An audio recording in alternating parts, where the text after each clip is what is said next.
یہ نہیں دیکھتے گرمی ہے سختی ہے پتھر پر جا کر بیٹھ رہے تو اللہ اللہ اللہ کا ذکر کرنا شروع کر دیتے ہیں۔ مولا گھر بار چھوڑ کر آ گیا ہوں، تو راضی ہو جا ساری دنیا راضی ہو جائے گی۔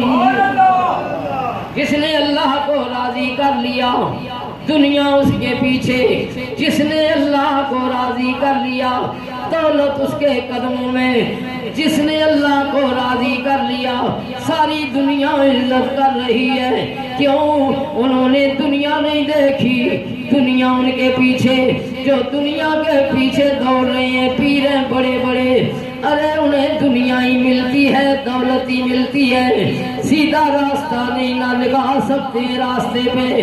اگر میرم باز کلندر جیسا شخص ہو، اللہ کا ولی ہو، جب وہ چلا جائے دریا کے کنارے چلے جائے، ارے سکھ کا اس کا گھوڑا شیطان ہے، گھوڑا قابو میں نہیں آ رہا، پریشان کھڑا ہے، مسلمان نہیں کافر ہے، نبی کا کلمہ پڑھنے والا نہیں کافر ہے۔ یار اللہ کا ولی نہ مسلمان دیکھتا ہے نہ کافر دیکھتا ہے، یہ نہیں کہتا یہ کافر ہے، یہ میرے اللہ کو نہیں مانتا، یہ نہیں دیکھتا یہ میرے نبی کو نہیں مانتا۔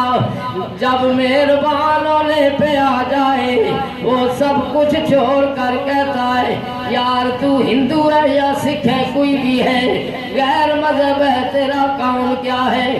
وہ عرض کرنے لگا یار آپ تو بزرگ نظر آتے ہیں، اللہ کے بندے نظر آتے ہیں، کوئی اللہ کا نیک بندہ نظر آتا ہے، میرا گھوڑا قابو میں نہیں آ رہا، مجھے سوار ہونے نہیں دے رہا۔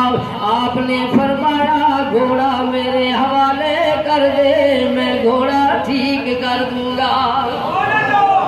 دیکھنا یہ ہلے گا بھی نہیں، اتنا شریف ہو جائے گا تجھے خود ہی کہے گا آجا سوار ہو جاؤ۔ دوڑایا خود سوار ہوئے، واہ اللہ کے ولی تیری شان پہ قربان جاؤ۔ آج آپ کے بچے بھی آپ کے نقشے قدم میں چل رہے ہیں، قدم پر چل رہے ہیں، انہیں بھی دعا دے کر گئے ہیں، یہ بھی لوگوں کے ساتھ پیار کر رہے ہیں۔